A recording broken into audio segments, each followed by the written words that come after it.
All right, so we're going to do part 2. So now I have a little bit more time. I know I said I'd be fast, but okay. All right, so let's talk about macro, normal, micro. So micro, you're going to have your low H&H, right? Hemoglobin hematocrit. Let's just do a mock one.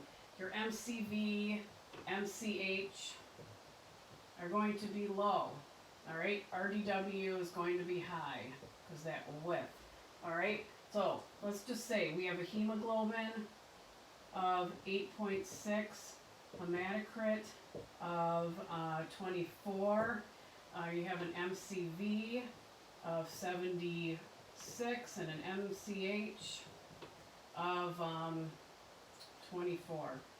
Okay, so I'm looking at that and I'm like, okay, well, normal hemoglobin and hematocrit, that's definitely on the low, and you're getting more to the severe end of normal. So anything, there's two things for a blood transfusion. Usually if it's below 8, you'll transfuse them. If it's more of a chronic issue and they're getting down pretty low, or if you're, let's say, usually 14, and then next week you have an issue and you end up in the ER and you are even 8 or 9, they may transfuse you because what's going on, you have an acute blood loss, so that means you've lost like 3 to 4 grams of blood within a week. You're going to feel absolutely terrible because your body has not had the time to compensate. All right, so, but most of the time, what is this from? What are the causes of microcytic anemia? Well, blood loss is the #1 cause. Yes, you can be iron deficient from foods. We see that more for third world countries, but blood loss is the most common cause. So what do we need to do? If they have blood loss, they are losing iron. So all of this is going to be low. Your ferritin's going to be low. Retic count's going to be up. We need to find out where they're bleeding from. So if you're a menstruating female, do they have heavy periods? Or do you have a GI bleed coming from the upper GI tract or the lower GI tract? This is when we get GI involved. And you want to make sure that they don't have any bleeding, because if they do, then they can go in and cauterize it and fix it. That's the most common reason for microcytic anemia is from blood loss. All right, so let's just say they had a GI bleed and they go in and fix it. Now they want to send you home on some iron. Because if your hemoglobin is, say, 8.6, let's just say they decided to give a unit of blood. We're going to give 1 unit, send them to for colonoscopy, upper endoscopy. They found a bleed, they cauterized it, they gave them a unit of blood. 1 unit of blood should bring it up about 1 gram. So let's just say it increased to 9.4, okay? And this obviously would go up with it. So you're going to send them home with iron. So ferrous sulfate, prescription, or it's over the counter, but someone that has this should get a prescription for about 325 milligrams is the usual dose. You have them start it. Usually you start once a day, go up to 2 times, then to 3 times a day. It's hard on your system. It can cause diarrhea. Okay, backtrack. It can cause constipation. So some overall GI issues. So tell these people drink lots of water, fiber, and a stool softener. So there's nothing wrong with telling them that. Also, how are we going to help it absorb? Good to take it on an empty stomach, but as long as you have some orange juice or something with vitamin C within that hour, so it could be an hour before, hour later, but just within that hour, they should take some vitamin C or take it with some orange juice. That's going to help the iron absorb better in the body. So they're going to take that up to 3 times a day. So this is your treatment, ferrous sulfate. Doing chemistry here. Okay. Ferrous sulfate, colonoscopy, upper endoscopy, EGD is the terminology for that. And find the source. You got to find the source. Higher iron in diet. So what kind of foods are higher in iron? Your green leafy vegetables, your grains, your eggs, your meats. Okay? Don't forget that.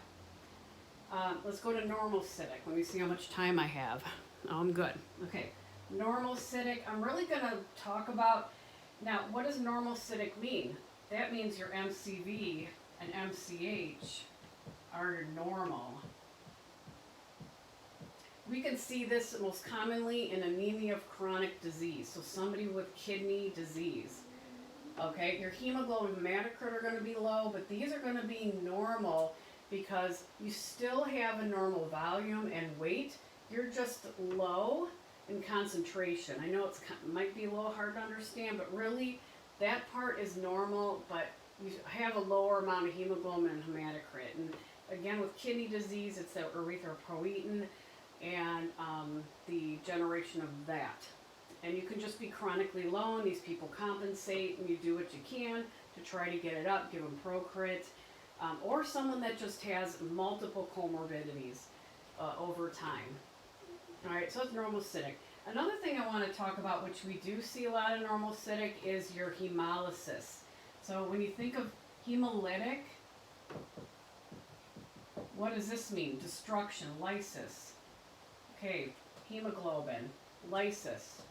So lytic, lysis, it's destruction of that. Where are we going to see that? We're going to see that in hemolytic anemia.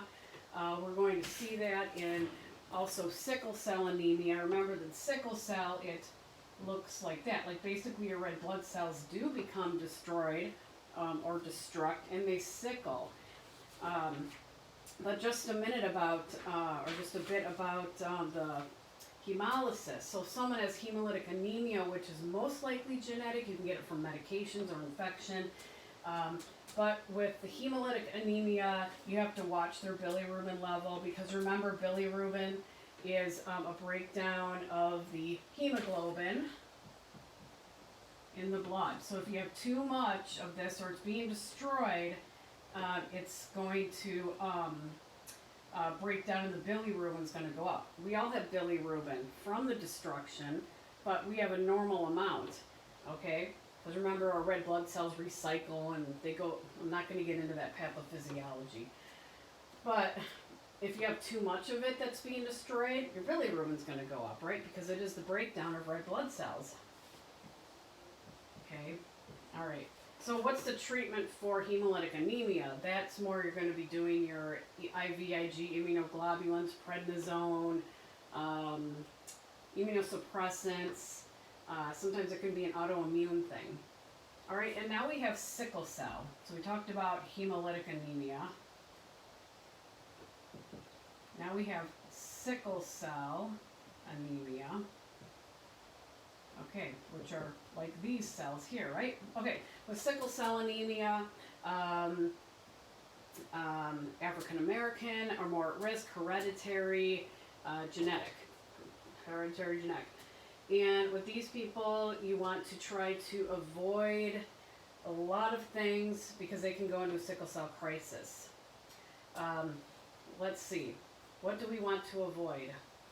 Stress, infection, excessive sweating, exercise, anything to the extreme, alcohol, smoking, altitude, anything that can affect the hemoglobin concentration, or stress, obviously, with sickle cell anemia can cause it. So prevention is key. So we want prevention. And so how can we prevent? So you take each one of those and you say, what can we do to prevent it? So let's think about altitude. So you won't be going into high altitude areas. Let's avoid that. What about exercise? Let's think about maybe doing yoga instead of heavy aerobic exercise. How about infection? Well, let's get your flu shot. Let's get your pneumonia shot on board, because we don't want you to get sick. Doesn't mean you won't get sick, but that's a prevention measure. These people come in with pain. That's what's going to bring them to the emergency room, because if it's sickling, it's extreme pain. Remember, it can sickle in any organ of your body, and they can have organ damage from it. The number one thing these people are thinking is pain. So when they come in the emergency room or to your floor, and you know on your nursing knowledge side that, okay, they need oxygen, they need an IV started, they need steroid, or whatever you're thinking, the only thing they're thinking about is pain, and please help me get rid of the pain. So remember to think about what's going on with the perception of the patient. So give something for pain, and you're always addressing the pain with the patient. Okay? So like for example, if you have an exam question that says what is the most important or what's a priority when you're checking on your patient, it might not be oxygen for that type of question. It might be, because you have to look at the question itself. It might be, let's see if the pain medicine I gave them is working. Let's talk to the patient and to see how they're doing. Okay, you see how much time I have. Okay, macrocytic, megaloblastic, your B12, folate, B12 neurosymptoms. All right. You have stocking glove neuropathy. Oh, wait, that's a terrible hand. I'm not a good artist. Stocking glove neuropathy, tingling to the hands. Ugh, it's an awful feeling. And also, well, I'll see if I can draw a lip here. Tingling around the lips. Very typical neuropathy type symptoms, but it's in your upper extremities, your lips. They can become confused. Elderly people are prone to that because they cannot digest the B12, either because they just have a decrease of the intrinsic factor in their gut, or they lack it. And if you don't have it at all, then you need to probably get injections, IM injections of B12. So it bypasses the GI tract.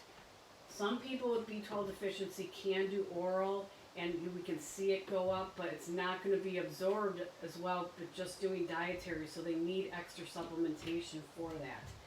It's a water-soluble vitamin, so whatever your body does not use, it urinates it out. And then we just check these every 3 months or so when they come in for their follow-up. If they're elderly, it's more often, especially when you have confusion going on. Folate, there's no neurosymptoms, so that's how you can kind of tell that apart. MCV, MCH are going to be elevated. Okay? These are normal, this is elevated, those are low. Your RDW is probably going to be normal on this one. That's going to be normal. Same with this one, it's going to be normal. But folate deficiency is, again, it can be from diet, which is, probably the most common reason, as well as not being able to digest it very well.